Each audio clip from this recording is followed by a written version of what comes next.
సంక్రాంతి పండుగకు వచ్చి తిరిగి వెళ్లే వారి కోసం రహదారి రవాణా సంస్థ పూర్తి స్థాయిలో ఏర్పాట్లు చేసింది. ఆర్టీసీ ప్రత్యేక ఏర్పాట్లపై విజయవాడ పండిట్ నెహ్రూ బస్టాండ్ నుంచి మా ప్రతినిధి ఎస్పీ చంద్రశేఖర్ మరిన్ని వివరాలు అందిస్తారు.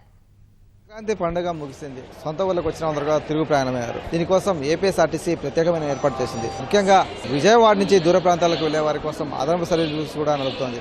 ఇవాళతో సెలవు ముగిశాయి. కొన్ని ప్రాంతాల్లో రేపు కూడా సెలవు ఉండడంతో ప్రయాణికుల సంఖ్య రేపు మరింత పెరగొచ్చని చెప్పేసి అధికారులు విశ్వాసం వ్యక్తం చేస్తున్నారు. అయితే పండుగ ముగిసిన తర్వాత చాలా మంది ఇవాళ తిరుగు ప్రయాణమయ్యారు. వారి కోసం ఆర్టీసీ తరఫున ఎలాంటి ఏర్పాట్లు చేశారనేదిపై మాట్లాడేందుకు మనతో పాటు కృష్ణా జిల్లా ఆర్టీసీ రీజనల్ మేనేజర్ రామారావు గారు ఉన్నారు. సార్, ఎలాంటి ఏర్పాట్లు ఆర్టీసీ తరఫున చేశారు పండుగ నుంచి ముగించుకొని తిరిగి వెళ్లే వారి కోసం? ఈరోజు పండుగకు వచ్చిన ప్రయాణికులంతా కూడా వెనక్కి వారి డెస్టినేషన్కి వెళ్తా ఉన్నారు. మరి దానికి సంబంధించి విజయవాడ రీజియన్ నుంచి ఈ పిఎన్బిఎస్ నుంచి ఒక 73 ఓపీఆర్ఎస్లో పెట్టడం జరిగింది, అంటే అడ్వాన్స్ రిజర్వేషన్.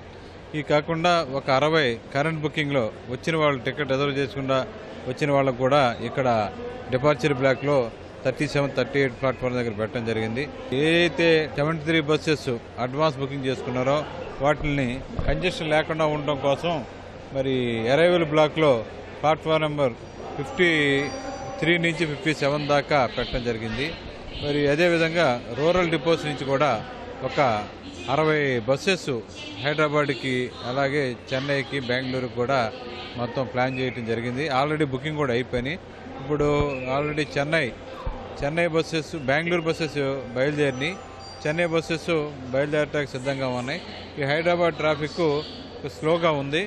ఈ రిజర్వేషన్ అయితే పెట్టిన బస్సెస్ 73 కూడా మొత్తం కంప్లీట్గా బుక్ అయినాయి. ఈ ఏర్పాట్లు చేయడానికి మిగతా డిపోస్ నుంచి కూడా మేము ఒక 90 మంది సిబ్బందిని కూడా ఉన్న 100 మంది కాకుండా 90 మంది సిబ్బందిని అడిషనల్గా తీసుకురావడం జరిగింది. నైట్ ఎట్లా ట్రాఫిక్ ఉండే అవకాశం ఉందని భావిస్తున్నారు? ఇవాళ నైట్ మా ఎస్టిమేషన్ ప్రకారం అయితే ఇప్పుడు వరకు కరెంట్ రిజర్వేషన్లో 10 బస్సుల దాకా వెళ్ళి ఇంకొక 35 దాకా వెళ్ళే అవకాశం ఉంది. రేపు కొంత తెలంగాణ ప్రాంతంలో సెలవు వాటి కొంతమంది పోయే అవకాశం లేదు. రేపు సంబంధించి సోమవారం సంబంధించి ఎలాంటి ప్రణాళిక ఉంది ఆర్టీసీ తరఫున? అదే రేపు మార్నింగ్ నుంచి పగలు కూడా ట్రాఫిక్ ఉంటుందని ఎక్స్పెక్ట్ చేస్తున్నాం.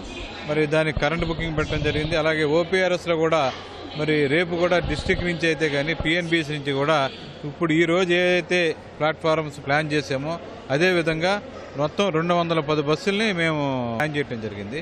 దాంట్లో మరి ఒక 150 బస్సుల వరకు ఓపీఆర్ఎస్ ఓపెన్ చేయడం జరిగింది. ప్రయాణికులకు ఎలాంటి ఇబ్బంది లేకుండా ఆర్టీసీ తరఫున అధికారులందరూ కూడా ఈ పండిట్ నెహ్రూ బస్టాండ్ ప్రాంగణంలో ఉండే అన్ని రకాల ఇబ్బందులు లేకుండా వారందరూ కూడా ప్రణాళిక రూపొందించి చేస్తున్నారు.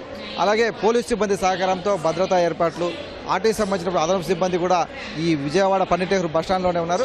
వస్తున్నటువంటి ప్రయాణికులకు సమాచారం ఇచ్చేందుకు ప్రత్యేకమైన పెద్ద పెద్ద బోర్డులు కూడా, డిస్ప్లే బోర్డు కూడా ఏర్పాటు చేశారు. వారికి ఏ బస్సు ఏ ప్లాట్ఫామ్ మీద ఆగుతోంది, ఎన్ని గంటలకు వస్తుంది, వాటి యొక్క సర్వీస్ నెంబర్లతో పాటుగా గమ్యస్థానం ఎక్కడికి వెళ్తుందనే అంశాల మీద మొత్తం కూడా డిస్ప్లే బోర్డు పెద్ద పెద్దవి కూడా ఏర్పాటు చేశారు. తద్వారా వస్తున్నటువంటి ప్రయాణికులకు సులువుగా సమాచారం అర్థమయ్యే విధంగా అధికార యంత్రాంగం అయితే ఏర్పాటు చేసింది.